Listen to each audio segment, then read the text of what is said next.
Hey everybody. I'm just gonna ignore the giant frozen treat in the room and tell you about this week's movie.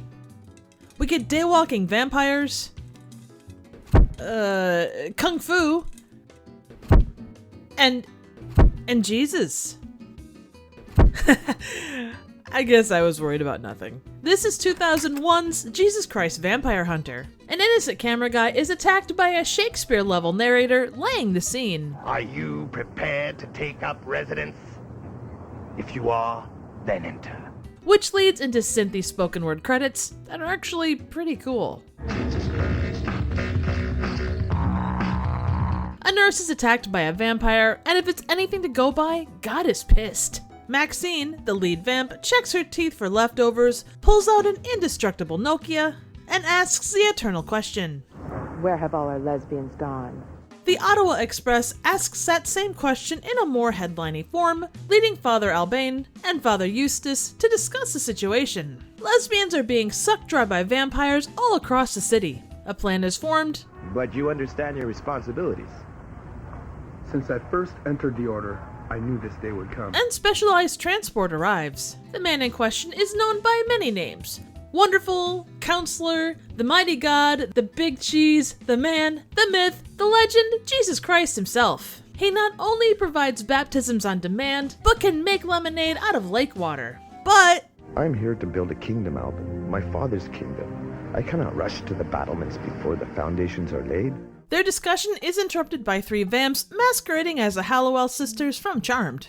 They attack Jesus' Holy of Holies and go full Charlie's Angels from there on. Jesus replies with the Body of Christ form of Kung Fu as Albane and Avellino bless the lake water. When all is said and done, both vampires and priests are dead, but Jesus still has a job to do. He takes a scenic tour of the city and updates his looks. He must be feeling pretty good because his enthusiasm spreads and causes a Broadway musical number to break out as he performs miracles across town.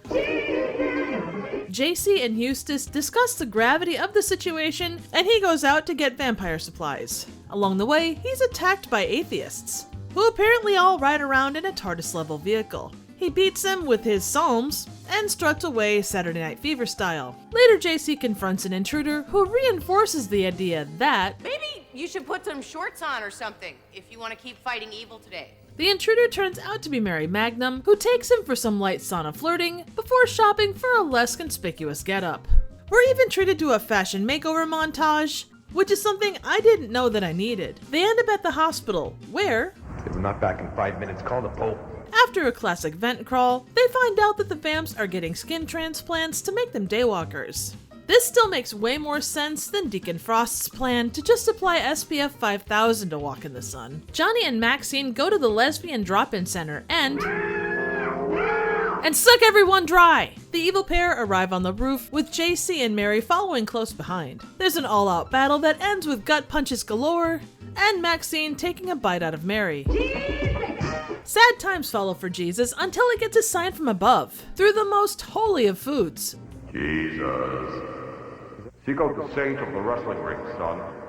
He will stand alongside you. Luchador extraordinaire El Santo shows up, and he's got jokes. Sure you'll get my good side, or you'll get on my bad side. Later at the Dominion Tavern, Jesus does an impromptu drum solo that knocks one guy dead. The bar turns out to be a vampire hangout, but the bloodsuckers are quickly dispatched with steaks, chopsticks, and garlicky shawarma breath. One guy even gets staked with a plunger. Now that's how you know shit's going down. Unfortunately, El Santo is captured, and Jesus soon follows, finding himself about to be pulled in multiple directions. He's left with an incredibly hard truth about vampires. You rose from the dead, so did they.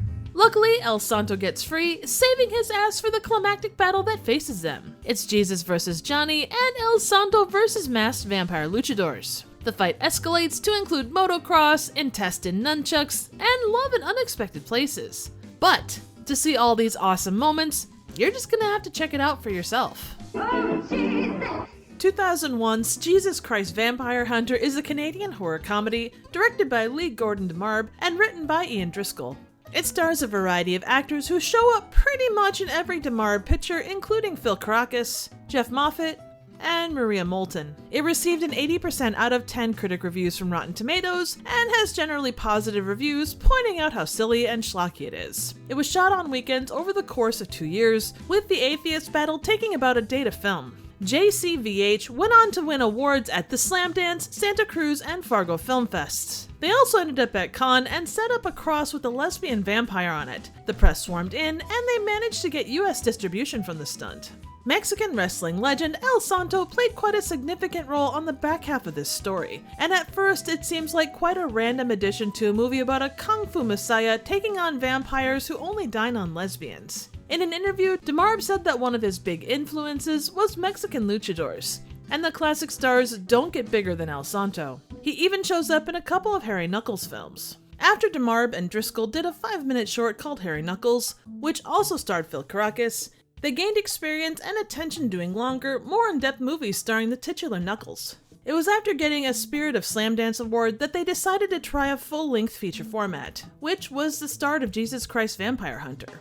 The actual idea came from writer Ian Driscoll, who was listening to Michael Jackson's Thriller album. He brought up the random title Jesus Christ Vampire Hunter, and the rest was built from there. Incidentally, Caracas also plays Harry Knuckles in JCVH. At the film's climax, as Jesus is taking on Johnny, Harry shows up and beats Dr. Pretorius in a sequence that uses intestinal nunchucks and kidney breast knuckles. JCVH checks the boxes of kung fu, religion, grindhouse, and comedy stylings, and they're all brought together in a really cool way. Keeping this in mind, there was some controversy for what was a pretty small movie, or at least there seemed to be more discourse on the subject than I expected to find. Whether you're talking about the retelling of the Good Samaritan parable, where the only person to help Jesus was a trans sex worker, or the overarching story of JC saving lesbians, this isn't a preachy movie, but these points are worth mentioning.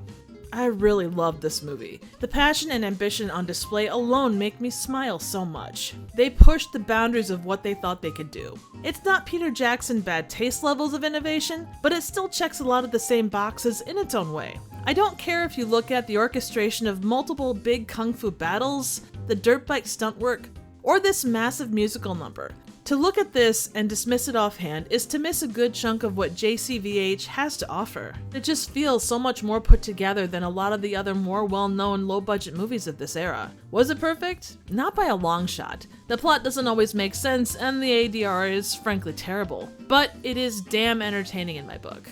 Of all the Vampire Hunter movies I've seen involving big historic names, this one is my favorite by a country mile. Do yourself a favor and don't miss this one. So what do you think? Suggestions for movies, trivial questions, comments, ratings, and a talking bowl of ice cream would be appreciated. Thank you so very much for watching.